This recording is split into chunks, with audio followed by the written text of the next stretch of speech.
Eons ago, there was a sage on Earth that realized that the world he lived in was stained in impurity.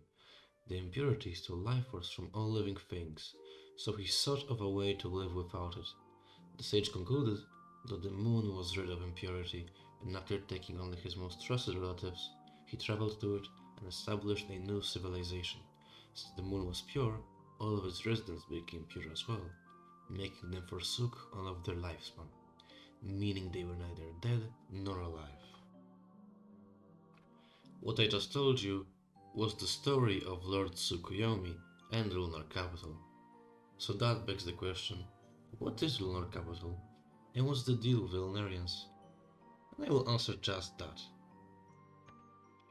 To understand what the lunar capital is, one should first understand that the moon is separated into two subdivisions, the first being the near side of the moon and the other being the far side. The near side is the one we humans are able to see. It's filled with craters and death, the unpleasant side of the moon. The far side of the moon is the one that's truly interesting. It's filled with seas, forests.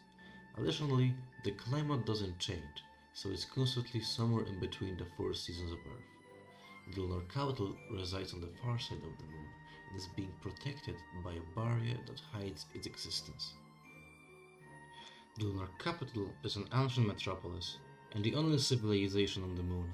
Since disease didn't hinder Lunarians' research, the lunar capital is highly advanced in technology, and it's known that they are way more advanced than the humans in the outside world. A great example of Lunarians' advanced technology is showcased by Toyohime in Silent Sinner in Blue, as she states that her fan can cause winds capable of instantly vaporizing the bamboo forest of the lost. Only moon rabbits and Lunarians live on the moon. And now to explain what is a lunarian. The term lunarian refers to either a person who is living or comes from the moon, excluding moon rabbits, or a human and or a god that descended from Earth and became pure. Which means that the lunarians that are currently living on the moon are actually just humans that are pure, with a couple of exceptions. With all that said, it's actually more accurate to compare lunarians to celestials or hermits, since hermits are heavily tied to celestials and since heaven is supposed to be pure. Additionally, it's known that lunarians are more stronger and smarter than humans and younger. Now, allow me to introduce you to all 8 somewhat important lunarians we're currently aware of. I said 8 with a question mark since I don't actually know if I should count one of them. Let's start with the simplest ones, Watatsuki no Toyohime and Watatsuki no Yorihime. In the simplest of terms, they are Lunarian princesses that are distant relatives of Eren Igakoro, and also in charge of the Moon Defense Corps. I felt like I should mention this even though it's obvious, but they are sisters. Also, it's not really that important, but I'm pretty sure that the book Yorihime is holding is actually a tiny computer. I don't know why I decided that this piece of information was worth mentioning. I guess I just thought it was neat. The other simple one is Kaguya Horai-san. Similarly to the Watatsukis, she is, or more accurately, was, a Lunarian princess. Long story short, she was exiled to Earth for drinking the Horai elixir, and now she's chilling in Ayente. Both her and the Watatsukis are fairly simple to explain, especially the species, since both of them are just Lunarians, but now the uncertainty comes into play. Segume Kishina is kind of a wacky situation, meaning I don't actually know what she is. The most obvious answer is that she's a Lunarian, but it's also stated that she's a goddess. Additionally, we know that she's not a god nor an Oni. She also might be an Amonjaku, which is basically the thing that Seija is. So she's a Lunarian, god, divine spirit, Amonjaku hybrid, and also not a god and not an Amonjaku. I think the simplest answer for now is that she's a Lunarian divine spirit. Divine spirit is basically what happens when a human becomes god. And since Lunarians are technically human, this kind of works for Sagume. Chang'e is a Lunarian goddess that drank the Horai elixir and as such became imprisoned for her now eternal life. Not much else is known about her besides the fact that she had a husband. Her husband, Ho-i, is the one character I'm not that certain about.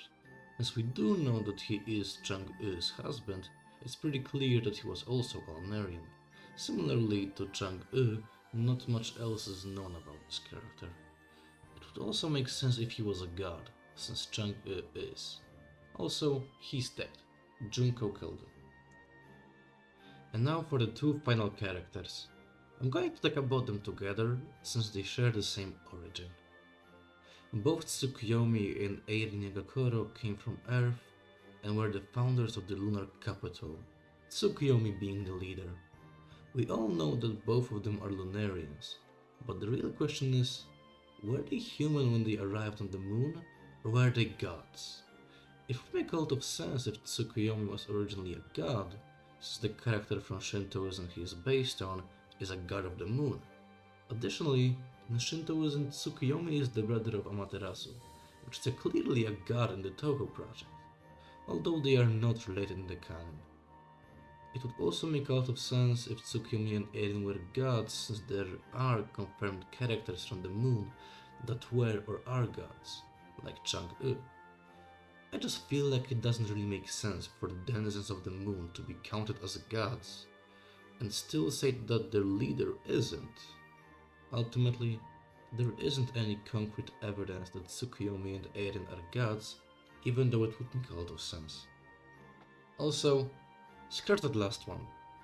In one of the endings from Touhou 15, Kanako says that the lunarians are actually Amatsukami, or in English, heavenly gods, and that some of the lunarians have divine lineage, meaning nothing I just said mattered, and any of them could be counted as gods. Fun. So that's about it. I wanted to make this video mainly because, one, I've seen a lot of amazing Touhou Lore video discussions on YouTube, and I decided that I wanted to be a part of it. And two, I feel like lunarians are extremely underappreciated in the Touhou community, or like hated by some, which I literally can't understand because I just find their whole concept to be so fun and interesting. So much to theorize and so much to discover, I guess. And there's a lot of things I'm yet to mention, like the origin of yokai is most likely related to the moon, the origin of magic, all of the lunar wars are still, I still didn't talk about them. But anyway, I just wanted to thank you for watching this video, and I hope that you can hang around till the next one. Bye bye.